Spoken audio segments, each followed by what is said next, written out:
Yeah, Coach, you work with so many different guys. I wanted to hone in maybe a little bit on the return game. Coach Pittman gave us names, and we're not sure punt, kickoff. So could you maybe go through how everybody's looking? Yeah, at punt return, Bryce Stevens is back. He had a big return for us in the LSU game last year. Isaiah Satega is also working at that spot. Harper Cole to me is kind of like a Perotti type guy, very dependable, very reliable. He's been back there for a couple of years. And then we worked Jaden Hazelwood back there a little bit as well. So those are kind of the four guys we're focusing on. At kick return, I think that's the area I think we can be better at this year. We have AJ back who kind of did some good things for us late in the year. Isaiah Satanga is back there as well. And Matt Landers is working back there a little bit. And Rashad Dubion, which we call Dub, he's back there. He's done a great job as well. So we'll kind of, play with those guys here the next week and then try to make a decision. Gotcha. Then I had a question about the punting situation. Sam said things were tightening up, maybe that Fletcher was, is having a good camp so far. Yeah, I tell you, they both have done really well. Reed's a guy that when I got here didn't know a lot about him. He just, we always call him Dark Horse Bauer. He just never goes away, never quits playing good ball. And he's had a great camp. Fletcher's had a great camp, so that's going to be interesting. It's going to come down to the wire with those two, I think. And but been very, very pleased with both of them. I think we're much better there than we have been in the past. What's the determining factor in that punter competition? Is it consistency or length or what goes? Yeah, I mean, for us, we look at a lot of factors, but we look at hang time and distance, which we call matchers. Kind of put those two together. And then we also look for field zones where they put the ball where we like to put the ball out in the field. Probably one of the overlooked things I think is important is to catch the kick, the operation. When they catch the ball, getting it off in time so we don't get a block punt. Yeah, I don't know what kind of skill set Fletcher has for fakes, but obviously Reed's shown a penchant for that. Does that help him? Does that give him an edge because he's obviously made plays for you? And, he had certainly come into camp. He has that edge because he's been our guy the last 2 years. So, and did a great job of holding as well. So we're excited about everything about Reed Bauer and what he's doing. And then, Reed obviously had a good year. Cam had a really good year. How can those guys get better? Is there some areas they've been focused on? To me, we're just always talking about consistency, And for Cam, he started out last year 8 for 8, and then he kind of hit a little bit of a lull. Then he finished up really strong. So I was just really preached to him about being consistent in what he does. The good thing is this is the first year we've had the holder and the field goal kicker back. So that's a big deal. Now we're breaking in a new long snapper, right? So that's different for him. But that's really kind of what we're looking for. And then we have the Bates kid that's transferred in here. He's done a very good job of competing as well. I've been very pleased with him. Coach, when you're determining who's going to be your punt returner, kick returner, it's got to be difficult just because I doubt you do that live very often. How do you determine who wins the job? Yeah, you love to go down and tackle them every time. It's just not something you get to do a lot of. But so it really comes back to more reliability. We try to put them in traffic drills, see if they're going to drop the ball. And when we scrimmage on Saturday, I mean, it's fastball, full field cover, but we're not tackling a lot in that. But they're getting people in their face and just seeing how they handle it. That's the big thing is dependability. And, Bryce has a little bit of a lead going into camp because he did do that in the LSU game. And I think the UAPB game last year and had 2 big returns.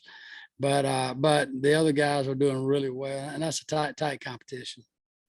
With Eli Stein, you project him as your guy right now at snapper, or how's that competition? Yeah, it's really very similar to the punting job. It's been a very tight race. We have him and John Orline, who's been in the program for a while, and Francisco Castro, all been working at short snapper and at long snapper, and they've been very competitive.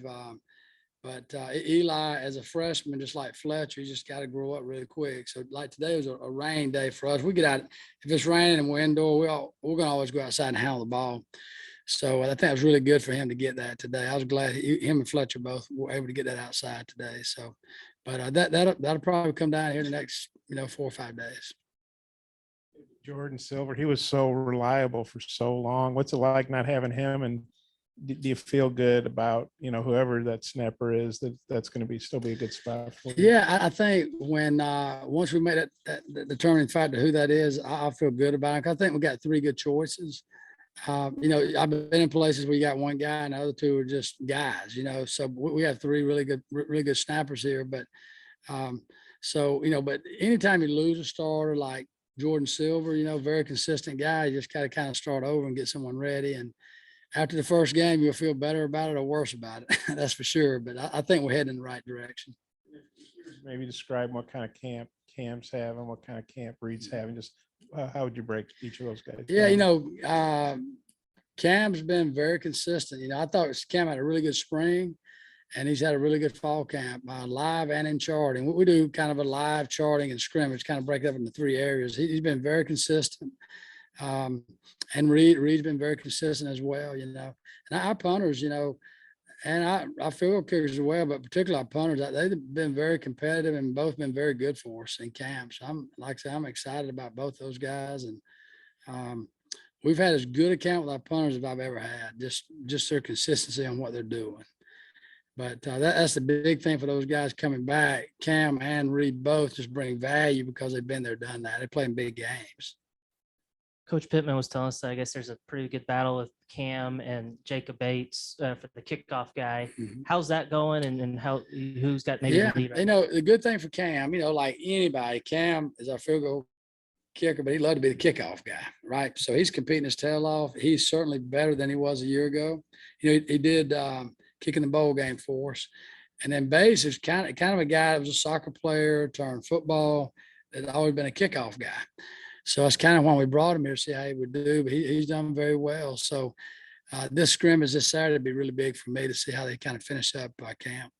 Are you comfortable with a guy having the kicking, like field goal duties and kickoff, or would you like to have two separate guys? Yeah, I have never had separate guys until I came here with Vito, and Vito is so good, he could do that for us. But when I was at Auburn, Daniel Carlson did both. At Georgia, Rodrigo did both. So I feel like I'm very comfortable with that. Doing all three would be tough. I think I've had one guy in my career do all three. So I think that's very doable, particularly after the freshman year. It was great for Cam to just be a field goal guy last year, So, and with long snappers, you could do that as well, right? You can split duties up if you needed to. So that gives you a little flexibility there. Is there any way your touchback numbers could parallel Vito's from last year? And do you get to a stage where you'd prefer to kick down to the one and try to cover? Yeah, that's always a debate with the head coach. Does he want to kick them out, or does he want to, we call them high kicks, get inside the 10 over 4-0 and try to go cover the kick. So we certainly have that in our package. And then we also we try to kick it out of the end zone. But that's really a head coach's call. If he wants to go cover them, or if he wants to try to kick it out. And then if you can kick them out, that's great. If you can't, you just got to cover them all. That touchback rate last year was something else. Is Yeah. there any way these guys can, push that? We're hoping they can. I think we're 91% last year, which is pretty good for kickoffs. And but they're competing, and I think they're capable. The Pro Kick Australia outfit has put so many punters in college, the college game. Are there facets of a punter that come out of that? Because I've talked to Max about it, and he has all the varieties, the rugbies, and all kind of different punts. Can you maybe talk to his strengths and how that camp?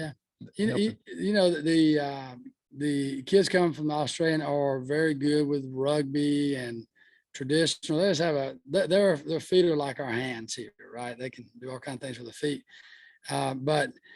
So they're very comfortable with the ball in their hand. And the thing with Max and his brother played at Cincinnati, but his dad was a professional rugby rules Australian rules football player for a long time. So they bring some unique things, and sometimes they really make you think as a coach, hey, that's a good weapon. How can we incorporate that into our other 10 guys on the field? If that makes sense. But just very, very comfortable with their feet, which is different, right? Did you happen to recruit Mason, or much about the family? I don't. I do. I know a lot about the family now, but when Mason come out, I did not recruit him at all.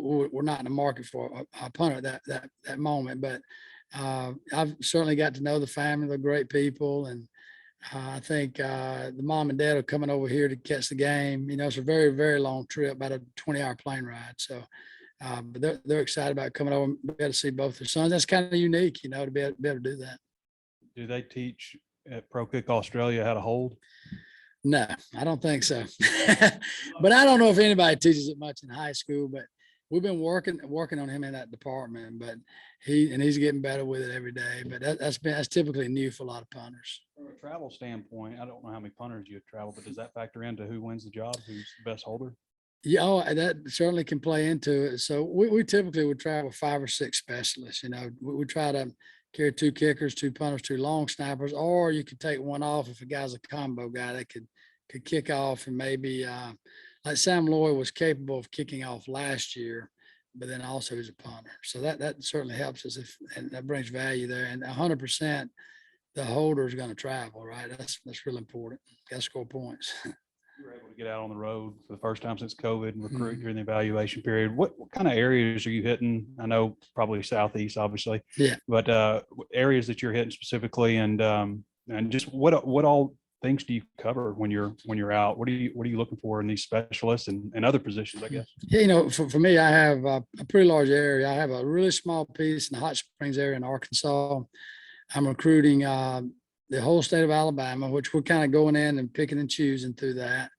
Southwest Georgia, and then Orlando to West Palm. It's a really big area, but so in my area, I just, as a special teams guy, I've always felt like it's really important to contribute to your football team, recruiting my area and bringing in players at different positions. But also there's always a time in recruiting where you're going to stop for 2 or 3 days and just focus on the specialist. That'd be the same thing a line coach would do. But I've always kind of recruited in the Florida area. It's been I worked down there. My wife's from there, and so I feel very comfortable down there. But it's but the nugget where you got to go out and find those specialists. Those are tough days because there's a kicker in Florida, and that kicker might be in Missouri. So you're trying to get to 2 in a day if you can. So that makes it tough. If you're fortunate and there's 2 or 3 in an area, that's really awesome. Coach, I'm curious just in terms of protections and penalties. Have you guys been pretty clean in camp, or you got some things to clean Yeah, up? this there? thing's got to clean up. We had a first scrimmage Saturday and had a couple of issues with guys not being up on the line and punt. And I think we had one guy a little bit early on kickoff. So those are things that you'll clean up as you move forward. And the second scrimmage should always be better than the first one. You guys call Reed Mr. Dark Horse or whatever that was. I remember Sam said last year that, he was talking to Reed, like, you keep bringing these guys in, I keep winning the job. What is it about Reed, his attitude, that enables him to do that? And how did he react when, he's obviously doing well, but you sign a punter? Yeah, and I'm sure that bothers any kid on your team, whether you sign a kid or bring a kid in, but I just always talk to them about it. You got to perform. It doesn't matter if that's a scholarship kid or a walk-on kid, just perform. And Reed's just always had he's just a winner, as I look at it. He don't go away, just keeps competing. And that's what makes him, that's why he's had the success he has. And it was really exciting last year for him to get the hold of the year, because he just worked so hard at it. 2 years ago, nobody wanted Reed Bauer to hold the ball. No, let me use this other guy. And then he just worked at it and he got good at it, and he holder of the year. So that's a tribute to his hard work and the person he is. It's just bad, or what made him a bad holder? Just had for you?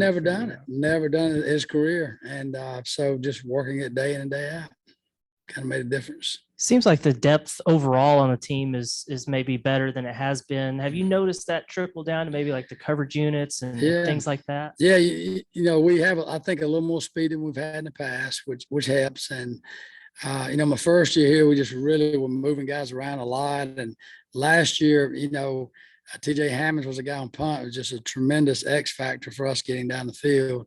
But this year, I think we have a few more choices there, which I'm excited about. We brought in a couple of fast freshmen, got some good transfers in. And so I think our overall team speed is better than it's been. And then Arkansas is kind of unique in that y'all aren't afraid to use a scholarship on a punter or a long Mhm. snapper or a kicker.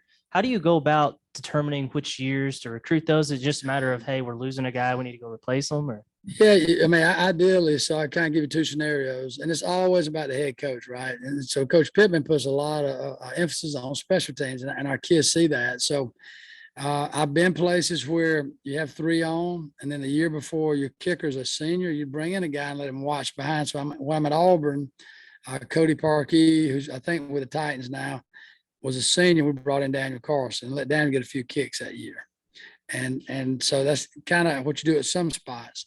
So that's kind of what we're doing at punter a little bit. But also it's more about if a guy's leaving, we got to replace him. So we didn't do that at long snapper. And what you're always trying to do is develop kids that come here that may walk on and develop them, and hopefully they can just be your guy. And if you're not there yet, then you go out and try to get the best in the country. With kickers, punters, and long snappers, you can get the best in the country if you scholarship them. If you don't, you got to bring a guy that might not be great coming out, maybe he's good, and you just got to develop him along there. So that's how I look at it. I mean, Cam Little, scholarship to him, and he worked out well for us, and so that's always a big deal if Coach Pittman will let us do it. And currently, that's what we're trying to do. You brought up your gunners a minute ago. Who's in the top line of 2 or 3, 4 guys? That Right now we have about 4 guys. I mean, Day Bishop's back. He was hurt this spring. And Day, I did that a little bit for us a couple of years ago. But Day's value, he's very fast, and he's a tackle. He plays on defense. You have AJ Green, you have Matt Landers, and Isaiah Satega plays there as well. So those are 4 that I'm excited about. They're all fast kids, and we just got to see who can get in there and get physical the most, and get off a hold up, those type things. I was going to bring up the Mortel Award because there was something funny about it. The video that Bauer put out or whatever. Did y'all make a big deal out of the Mortel Award, or what? Well, I mean, I did with Reed in our room. I think it is a big deal. Now, I asked him, I said, the video, how this transpired? Do they bring you up there? And I said, he actually filmed all that back at home. And there's a lot of people you see in that videos in his family, or maybe it's people that work with him as a punter growing up. A wealth of like medium-sized guys that can run, tackle, block. How much time do you spend just watching safeties, linebackers, tight ends, those types of players? At the end of the day, you'd love to have a ton of running backs and linebackers on your team and big safeties, right? So I'm always with the young guys in particular. I go back, and when we sign them, I go back and watch the high school tape and say, what could he play on punt? What could he play on punt return for us? Because a lot of those kids may not play a lot of teams in high school. But then once they get here and they get on the field, we'll watch them in the mat drills and things. And then we get on the field, I just want to see how they're going to perform in 7-on-7, 1-on-1s, et cetera. And because that's where these linebackers. I tell you another thing we've done good here. I think we've brought in some, like Stewart. Stewart to me, he's an end, but he's kind of like a buck end. So to me, well, those guys bring such value. A Stewart, Davier that we just brought in. Eric Thomas, people like that do a lot of good things for me on teams because they're bigger guys, but they can run well. So that's another area I look at. You're trying to block a kick. Who's the guy over the middle to do it, and who's the guy coming off the edge to do it? I can't tell you that because I might give my secret away. Speaking of secrets, is there some more plays for Reed to maybe make some plays? I know you can't be specific. No, we're always working our fakes. It's something we do on a weekly basis, and then if we feel like in that game that is there, that's something we'll work all week. And then Pittman always makes a call on that. Let's do it or let's don't. And we always tell our kids it's always 50-50 on those. If they work, man, you're a hero. If they don't, what are we thinking? You know what I mean? So it can go either way, but we're always greasing that up, trying to have it ready. Maybe he was the linebacker in high school, but what is it? Have I got that right? Receiver. Okay. Yeah. I know it's receiver, linebacker. So, what is it that makes him, good in those situations? Obviously, you got to have, some ice. Yeah, I think you got to have ice in your veins. I'll tell you a quick story about Reed, but I'm gonna come back to that. But I think it's about having that mental focus where you can block things out. All that noise you're hearing, the people yelling, just blocking it out and have tunnel vision. But Reed made a comment the other day that we get in the room, we let them tell the stories in camp. So they go back and let's let the whole group kind of know how they grew up, how they got to Arkansas. And Reed said, when Fountain got here, and I guess it was Reed's 3rd year, he said, I'm going out to Fountain. He said, I'm not starting, but I'm traveling. Fountain comes up and says, you got the next punt. And he said, it's the last punt of the game. I got to get it off. We're going to lose. He said, I'm telling you, about blacked out. You know what I mean? But I guess through playing and reps, he doesn't feel that way anymore, How come you decide to have him on that situation. That game, we were gonna do a rugby punt, and we knew they were gonna rush up the middle with not showing it, and it was great. I don't know if you remember Mississippi State last punt of the game. We rugby, nobody was there, got a nice punt off, and went on to win the game. So that's why we did it. For the record, Kern bailed out Bauer last year against Bama. I just want that on the No record. doubt. Let me tell you what I did first day of camp. I texted Kern and I sent him that video in that game. I said, man, we sure miss you. He said, man, I miss y'all too. Y'all made such strides overall in special teams last year. Is there more in store? Like, can you be better? I think we can be better for sure. I want to see us. It's so important to me to be a good punt return team. And as a kickoff return team, I think it's so important to be smart in your decisions. You know, when to bring it out, when not to bring it out, when to fair catch it, et cetera. And I want us to just continue to thrive to be the best we can. Okay. Thank